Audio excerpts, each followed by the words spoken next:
C'était après la mort de Jésus, le soir venu, en ce premier jour de la semaine, alors que les portes du lieu où se trouvaient les disciples étaient verrouillées par crainte des Juifs, Jésus vint et il était là au milieu d'eux. Il leur dit : « La paix soit avec vous. » Après cette parole, il leur montra ses mains et son côté. Les disciples furent remplis de joie en voyant le Seigneur. Jésus leur dit de nouveau : « La paix soit avec vous. » De même que le Père m'a envoyé, moi aussi je vous envoie. Ayant ainsi parlé, il souffla sur eux et il leur dit : « Recevez l'Esprit Saint. À qui vous remettrez ses péchés, ils seront remis. À qui vous maintiendrez ses péchés, ils seront maintenus. » Or, l'un des 12, appelé Didyme, c'est-à-dire jumeaux, n'était pas avec eux quand Jésus était venu. Les autres disciples lui disaient : « Nous avons vu le Seigneur. » Mais il leur déclara : « Si je ne vois pas dans ses mains la marque des clous, si je ne mets pas mon doigt dans la marque des clous, si je ne mets pas la main dans son côté, non, je ne croirai pas. »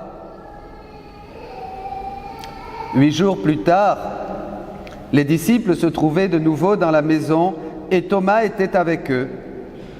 Jésus vient alors que les portes étaient verrouillées et il était là au milieu d'eux.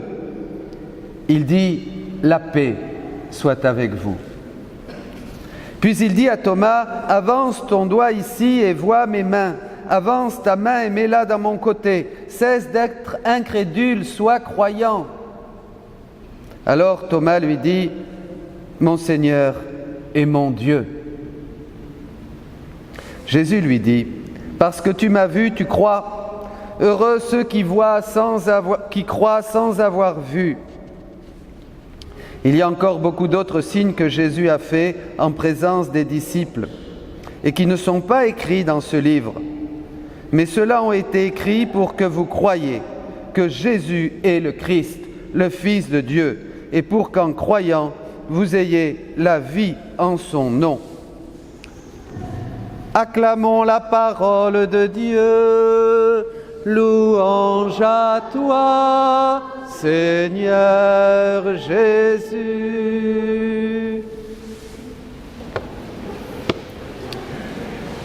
Alléluia, quelle belle fête mes amis, quel bel évangile aussi, la fête de la miséricorde. Des choses qui sont tellement grandes que nous les humains, les chrétiens, nous avons besoin de cheminer, d'écouter, d'être enseignés sur ces choses pour comprendre. Sinon, ça nous passe au-dessus de la tête et on n'en profite pas finalement. Là, vous avez ce beau Jésus de la miséricorde qui a demandé lui-même à Sainte Faustine cette peinture. Mais il est beaucoup plus beau dans la réalité de sa gloire, bien sûr. Alors, d'abord, je voudrais faire une petite mise au point sur la miséricorde, parce que souvent on a des idées que la miséricorde de Dieu, bien sûr, c'est d'abord pour tout le monde. La Bible dit dans Matthieu que Dieu fait lever son soleil sur les bons et sur les mauvais, sur les justes et sur les injustes. Il fait aussi pleuvoir sur les justes et sur les injustes. Donc la miséricorde de Dieu, c'est pour tout le monde. Dieu aime tout le monde, il appelle tout le monde. D'ailleurs, quand il parle de cette miséricorde, il dit aux chrétiens, à ses disciples, d'aimer leurs ennemis pour être des fils de leur Père qui est dans les cieux, pour être finalement comme Dieu. Vous voyez, miséricordieux, vous comprenez ? Juste dans ce passage, Jésus dit que Dieu fait briller son soleil sur tout le monde. Les justes et les injustes, les bons et les mauvais, comme la pluie. Mais il dit vous devez être miséricordieux comme votre Dieu. Donc c'est curieux quand même. Le bon Dieu veut qu'on soit comme lui, vous vous imaginez ? Déjà, ça nous ouvre quelque chose. Et je voulais dire ça et bien préciser que la miséricorde, vous voyez, c'est comme le soleil. Vous voyez le soleil ? Jésus parle du soleil. Il a des rayons, ce soleil. Eh bien, les rayons du soleil, le soleil c'est Dieu bien sûr, qui brille, qui illumine la terre, qui donne la chaleur, qui permet la fécondité des fleurs, la reproduction, la vie, tout. Sans soleil, la terre serait morte, et nous aussi d'ailleurs, hein. Ça serait horrible, horrible la vie. Ben, la vie sans Dieu c'est pareil, hein. Et alors, Dieu, ces rayons du soleil, ce sont toutes les qualités de Dieu, tous les attributs de Dieu. La sagesse, la bonté, la sainteté, l'infinité de Dieu, tout. Voyez, Dieu brille, et ça, et la miséricorde. Et la miséricorde. Et il la donne à tout le monde. Dieu donne tout ça à tout le monde. La justice aussi. Mais vous, et c'est ça que je veux dire pour commencer, nous, je me mets sous le rayon que je veux. Je choisis mon rayon. C'est-à-dire, par exemple, si je me reconnais pécheur, vous vous rappelez qu'Ézéchiel dit « Dieu ne veut pas la mort du pécheur, mais qu'il se convertisse et qu'il vive ». Vous vous rappelez aussi que dans le livre d'Isaïe, il dit Dieu que convertissez-vous et vous vivrez. Si je ne veux pas me convertir, si je ne veux pas aimer mes ennemis, si je ne veux pas prier pour les autres, si je ne veux pas être gentil, si je suis méchant, eh bien qu'est-ce qui se passe? Ben, je me mets là plus sous le rayon de la miséricorde, mais de la justice. Et donc Dieu va me corriger. Et c'est ce qu'on appelle les châtiments. La justice et la miséricorde sont inséparables en Dieu. Vous comprenez? Donc c'est moi, selon ma disposition, qui vais profiter des beautés de Dieu, des trésors de la grâce de Dieu, des trésors de son amour, de sa tendresse et de sa miséricorde. Vous voulez la miséricorde? Mais bien sûr, mais ce n'est pas seulement en récitant la prière à la divine miséricorde et en apportant un petit lumignon, une petite lumière, et c'est surtout en changeant dans notre cœur. C'est là où nous devons dire, oui Seigneur, je suis un pauvre, je suis un pécheur, je suis misérable, c'est vrai, mais fais-moi miséricorde, donne-moi ta miséricorde. Le soleil, il est pour tout le monde, mais ces rayons qui brillent, des attributs de Dieu, chacun va recevoir selon sa disposition. Vous comprenez? Voilà. Si vous avez compris ça, le jour où j'ai compris ça, mon Dieu, ça a été pour moi une journée différente. J'avais compris que chacun pouvait recevoir de Dieu ce qu'il voulait. Dieu se donne. C'est très important, mes amis, ce que je vous dis. Et là, on va aller un peu plus loin encore. On va pousser le bouchon. Vous allez voir. Ça va vous faire rentrer dans une réalité totalement divine, transfigurée, glorieuse de notre vie ici-bas. Je disais encore ce matin à un couple, je disais, mais rendez-vous compte ce que vous êtes. Que vous êtes beau, que vous êtes à l'image de Dieu, que ce monde qui nous entoure est glorieux et beau. Les semences du Verbe, comme disait Tertullien, on les voit partout dans la création. Je vous parlais du soleil, mais de la pluie, les montagnes, les mers, tout. Ces enfants, ce petit Armand qui veut être baptisé, regardez-le, vous allez le voir, on va l'applaudir tout à l'heure pendant la cérémonie. Mais c'est une beauté de Dieu. Et il va recevoir la Trinité en lui. Allons à l'Évangile. Là aussi, quand j'ai découvert ça en pleine nuit, je dis la vérité, mon cœur a été bouleversé. Jésus est donc là. Les disciples ont peur. Vous vous rappelez? On a lu. Suivez bien.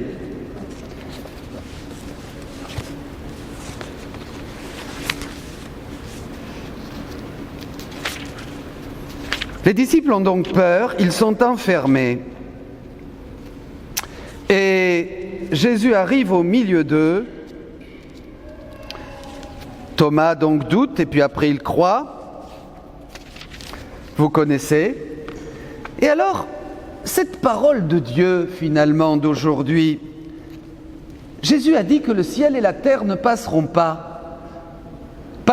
mais que ces paroles, ne passeront pas. Ciel et terre passeront, mais mes paroles ne passeront pas. C'est-à-dire que cet évangile d'aujourd'hui me rejoint à moi dans ma réalité d'homme et de femme.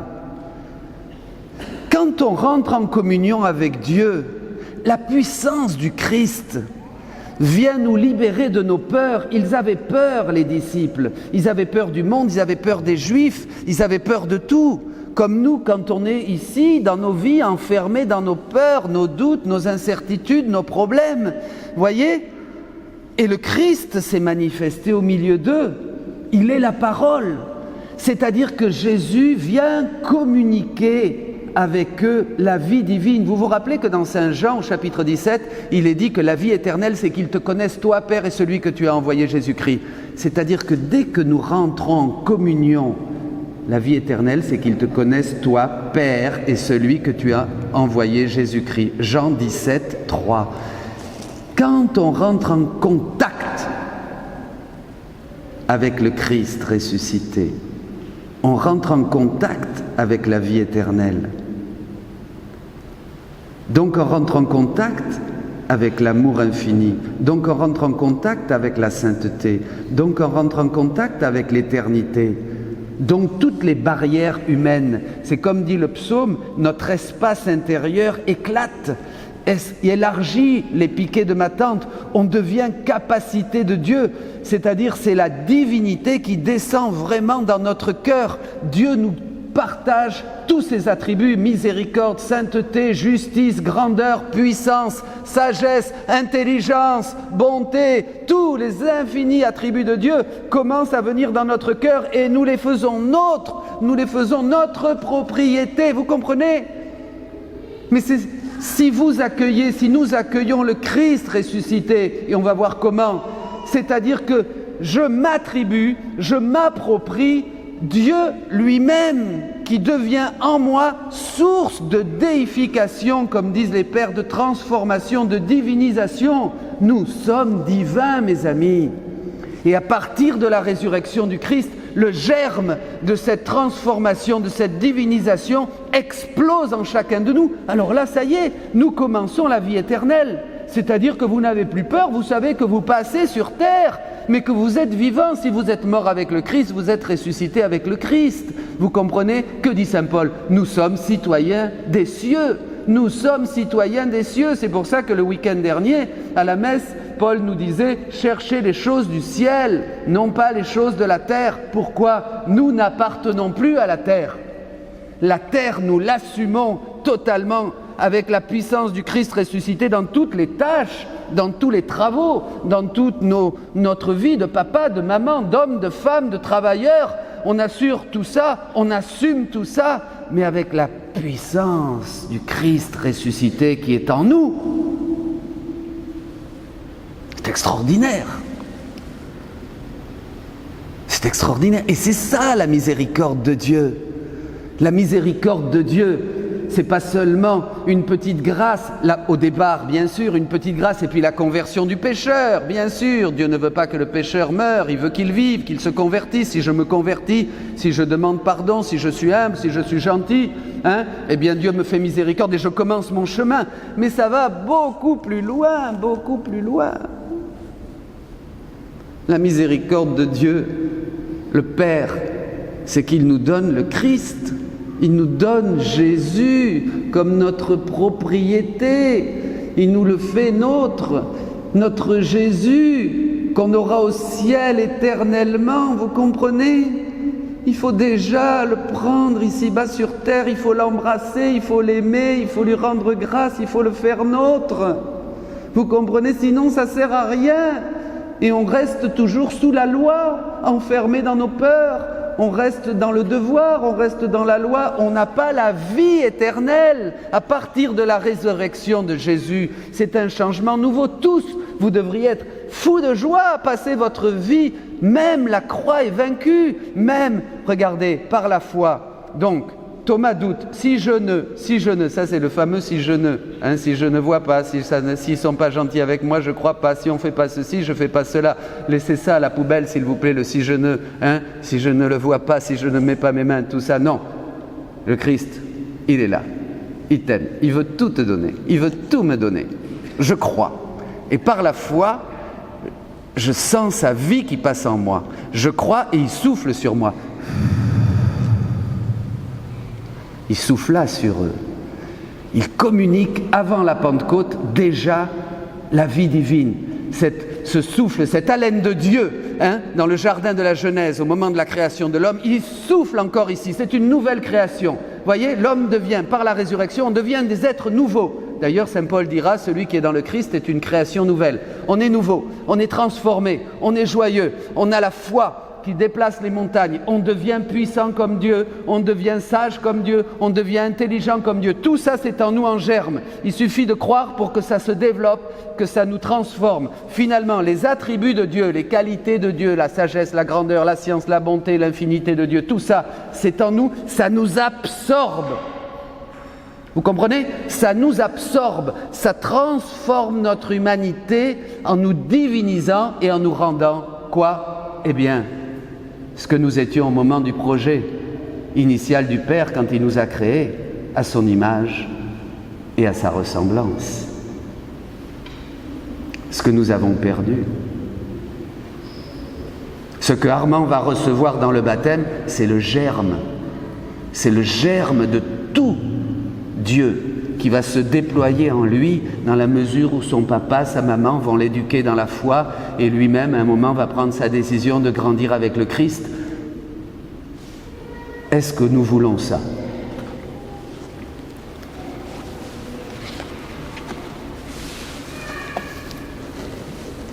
N'ayez pas peur, n'ayons pas peur.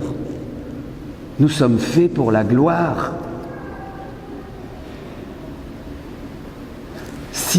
Si nous intégrons ces choses, mes amis, toute la réalité change.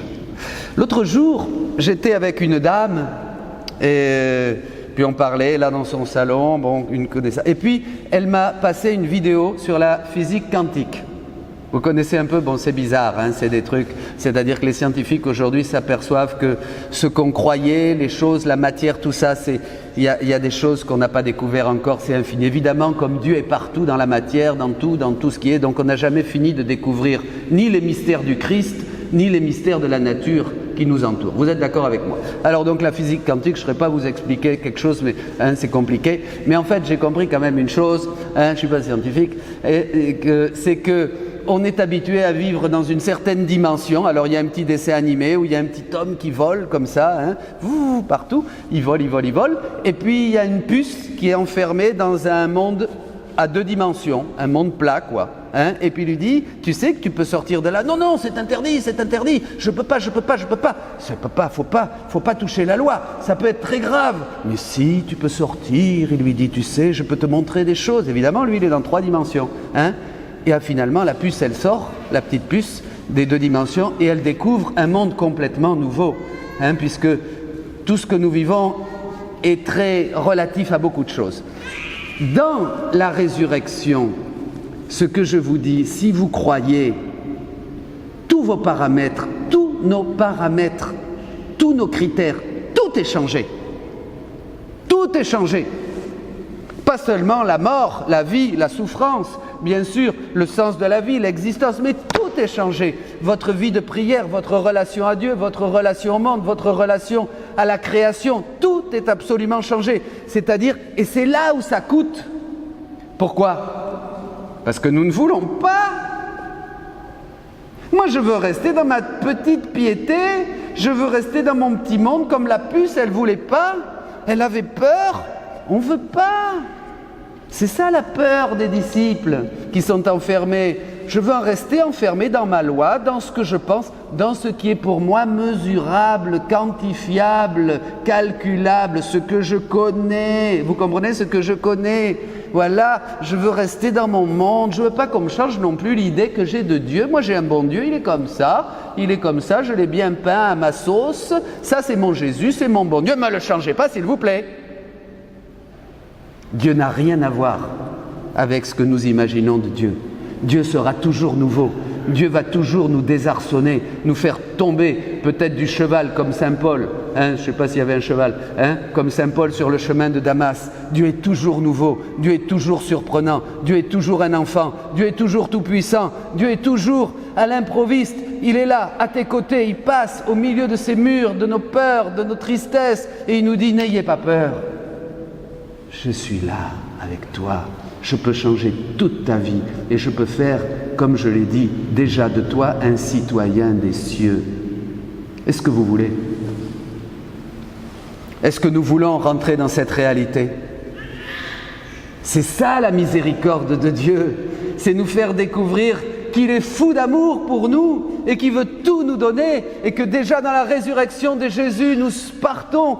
Frères et sœurs, vous tous qui écoutez, je vous en supplie, sortons du tombeau, sortons de nos principes qui sont cloisonnés, de nos idées, de nos critères, de nos jugements.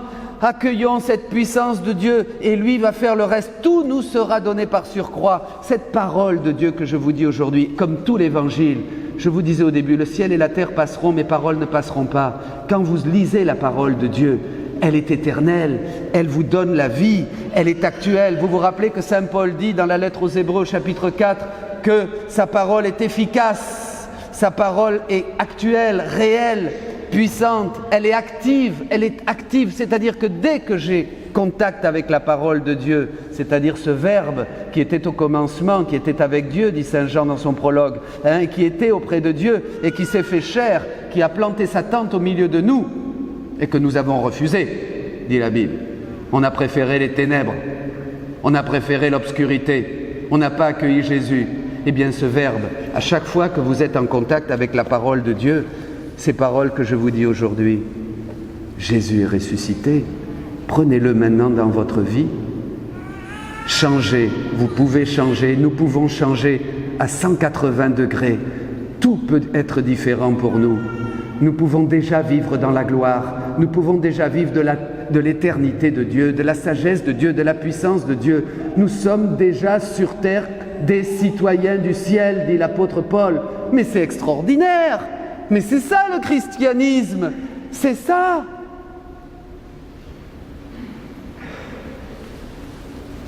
Touchons les plaies de Jésus. Et je termine avec ça, parce que c'est très important. Les plaies de Jésus que Thomas va toucher, son côté, c'est quoi? C'est sa miséricorde, mais ce sont nos plaies. Ce qui a été crucifié sur Jésus, c'est le vieil homme, c'est mon histoire, c'est mon passé, c'est la souffrance humaine. Mais là, les plaies, elles sont pleines de gloire. Donc quand je touche les plaies de Jésus, maintenant, plus avec peur, mais je contemple le cœur ouvert de Jésus, sa couronne d'épines, ce Jésus qui a été défiguré et qui maintenant est glorifié. Finalement, qu'est-ce qui se passe? Je continue l'œuvre de Jésus. Il me donne aussi la gloire qui sort de ses mains, la gloire qui sort de ses pieds crucifiés, la gloire qui sort de son côté. Le côté, regardez le côté de Jésus ici sur l'icône. C'est ce fleuve qui jaillit, c'est l'Esprit. Donc en touchant les plaies glorieuses de Jésus, l'Esprit jaillit en moi, il me transforme, il me conforme au Christ, il me rend comme le Christ. Saint Cyril de Jérusalem disait, pour la catéchèse des baptisés justement, il disait « Ne touchez pas à mes Christ, ne touchez pas à mes Christ ». Nous sommes le corps du Christ et nous reproduisons l'image de Jésus. C'est ce que dit Saint Paul dans Colossiens 24. Je complète en ma chair ce qui manque à la passion du Christ pour son corps qui est l'Église, c'est-à-dire le Jésus qui apparaît, qui nous libère, qui fait exploser toutes nos dimensions, notre petit monde, nous rend comme lui, nous permet de nous approprier tous les attributs de Dieu. Et il nous rend bien sûr, par cette transformation, conformes au Fils. Et nous devenons sauveurs avec Jésus, sauveurs du monde. Ça, le christianisme, c'est beau, hein? Alléluia, alléluia, alléluia. Eh bien, je demande maintenant, je termine, c'est fini, que le Seigneur, fermez vos yeux avant de passer au rite du baptême, où je vous demande tous de renouveler votre oui total à Jésus. Mes amis, tous renouvelons maintenant, comme nous l'avons chanté au début, ce souffle de Jésus, qu'il souffle sur toi. Laisse-le entrer en toi maintenant. N'aie plus peur, abandonne toutes tes résistances, toutes ces peurs justement, tout ce calcul, tout ce que tu veux pas lâcher. Lâche prise, laisse le Christ, il passe la matière, il passe les murs, il est au milieu de ton cœur et il te dit « Pourquoi ne crois-tu pas ? Pourquoi doutes-tu encore de moi ? Pourquoi ne veux-tu pas que je transforme par ma puissance de résurrection toute ta vie ? Maintenant, reçois, je souffle sur toi et je te dis ce que j'ai dit à Pierre, à mes apôtres et à l'Église. Vous délierez, tout ce que vous déliez sur la terre sera délié dans le ciel. C'est-à-dire maintenant, mon ami, mon frère, si tu reçois le souffle du Christ, tu es délié. Tu es délié dans ton cœur, dans ta pauvreté, dans ta misère, dans tout ce qui en toi ne veut pas, résiste à Dieu. Tu es délié comme tu seras délié un jour. Pour l'éternité, dans le ciel, ici, aujourd'hui, la vie éternelle a commencé. Alléluia, Alléluia.